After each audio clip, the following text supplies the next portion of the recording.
How we doing? Good. We just talked to Art. Just kind of tell me, I know he can't do everything he'd like him to do, but kind of where is he at now? Well, I think he's getting better every day and just working relentlessly with Jeremy and the staff to get back to full health. I think he's really feeling good about the things he's accomplished to this point and starting to get more and more involved on the field a little bit. Now, obviously, he's limited, and we don't see that changing through the course of spring, but he's definitely heading in the right direction.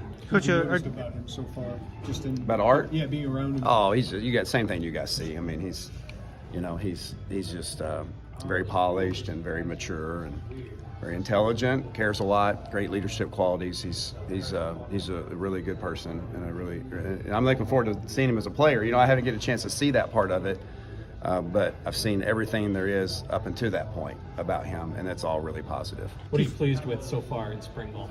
Well, I think, I'm just pleased about the energy and the attention that the players are giving us, as a staff offensively. It starts with Coach B. I mean, obviously the culture that he set and the way that they respond to him is trickled down to us, and offensively and defensively and teams. They just listen.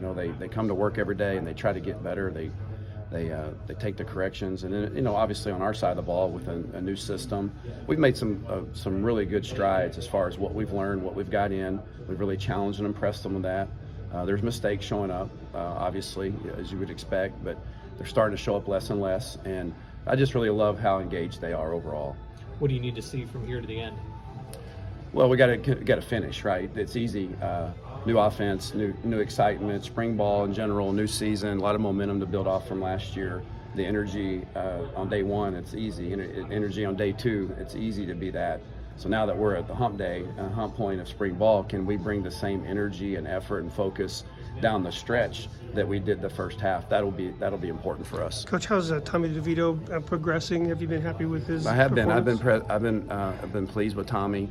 I think he gets better and more comfortable every day, like they all do. It's not just Tommy; it's all the positions, it's all the players on offense. Each day, that language becomes more and more, just more natural to them.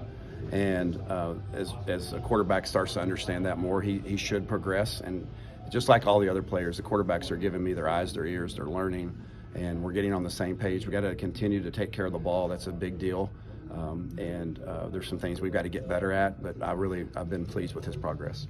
How do you kind of approach the new offensive coordinator with the new staff, new players? How do you kind of try and approach implementing everything in the spring? Well, we've been fairly aggressive. We tried to do it in large chunks. Like, we had a big install for the first 3 days, and kind of let that be kind of the foundation of the way we've approached it.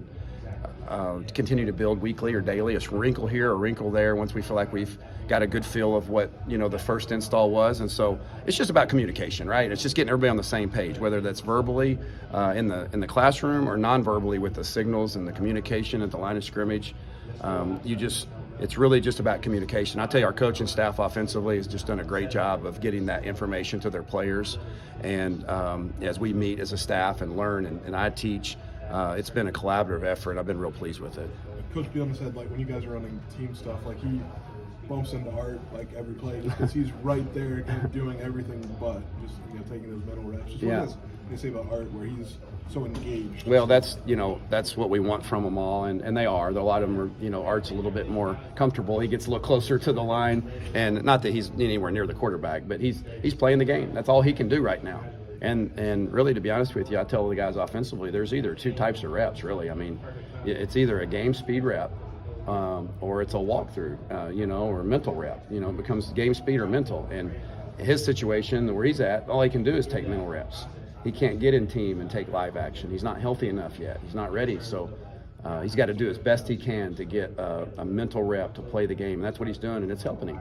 It didn't seem like you had too many healthy veteran wide receivers on Saturday. Did you get enough data points in the throw and catch game? Well, we've got to get better at throwing and catching. I mean, that's paramount that we do, and it starts. It progresses. It starts on one on none, right? One on none. So we got to throw and catch and keep the ball off the ground on one on none. Then it goes to one on one. Can we throw to win off a defender driving on a ball? Then it goes to Skelly, right? Can we throw and catch when there's no pass rush?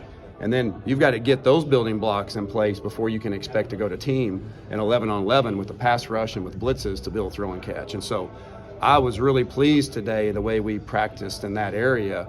It didn't show up in team as much, but if we get better daily at those things about just I know as simple as that sounds, you throw the ball 1-on-none to keep the ball off the ground, and then 1-on-1 to keep the ball off the ground and throw to win, and then 7-on-7 for completions. And then that's how you build a competency and confidence, more than that, confidence in their throwing game. And so we've made some strides in that, but these last 8 days, we're going to have to continue to build on that and over the summer and fall camp for us to get ready to be game ready to throw and catch. Are you starting to get an idea who the starting five is going to be up front? We've been a little bit in and out, injuries, so I think we're getting closer, to getting that ironed out. I think we're starting to be clear on, who are the guys that would be in the rotation or who would play. I think we need some more time to completely get that solidified, but I tell you what, I think those guys have really improved, and unity and chemistry there are starting to show up, and pleased with the way those guys have grown. With some of the more experienced wideouts a little limited, or any of the young guys kind of catching your eye? Yeah, I think, I think Pat has started to show up and make some plays, and Sean Miller early on during camp. I hate when you start naming names, right? I mean, that's tough. You asked the question, and my answer, those guys, those are the younger guys there's been other guys that have made plays and done a lot of good, and they're giving us everything they've got. But in particular, Pat has showed up in scrimmage and situations, so has Sean.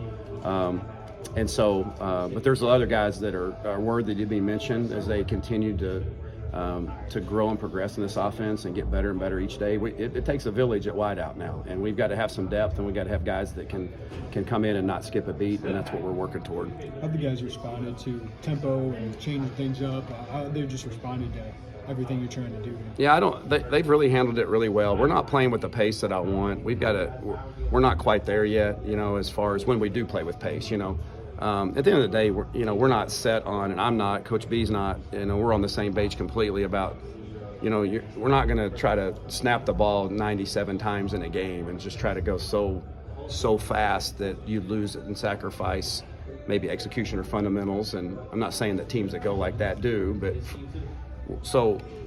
we've got to learn to play at the different paces that we play at, and master those. That's really what my concern and goal is that when we go really rapid fast, we got to get better at that. When we go normal, we got to get better at that. When we huddle, we got to, there's just a lot of things we got to clean up no matter what the pace is. But we're certainly trending in the right direction of understanding that. This is obviously a challenge given what happened last year with the offense. How has this challenge been so far for you? Well, it's been awesome. It's been really good. It's to come into work every day, under Coach B's leadership, the staff that's assembled here, good men, good coaches, and the staff that's on our side of the ball offensively. I think there's a lot of chemistry building there, and we're on the same page. We're not perfect. There's no perfect coach. There's no perfect player.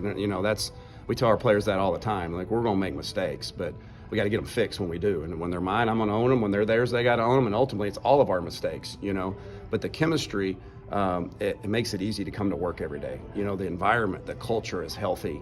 And so that doesn't mean it's perfect, but it's something to walk through those doors every day. To install this offense, for those guys to be so, eager to learn, whether it be a coach or a player, that's a great place to be as a coordinator. Coach, how do you anticipate using a speedy guy like Lafferty? Is he strictly a running back, or can you spread him out in the slot? Yeah, I think right now you've heard me say this, and it's all coordinators are like this. You got to think players, not plays. Right now we're thinking plays. Does that make sense? Like, as we install, we are thinking plays. We're trying to teach the system and not really thinking about specifically game planning, like get the ball to this guy. You've got to earn that right? And so through the course of the rest of spring, early fall camp, we have to identify who those guys are that we need to get to the ball.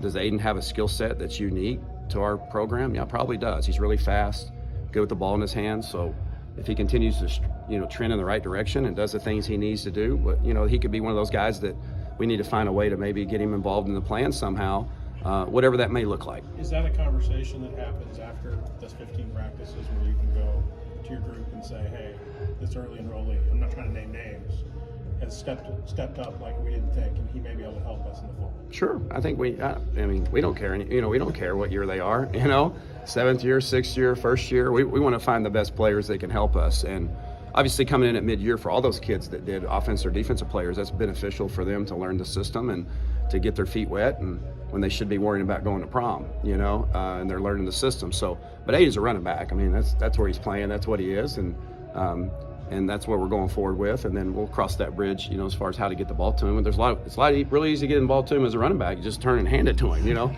That's not overly difficult. But there's other ways to do that with being a back too.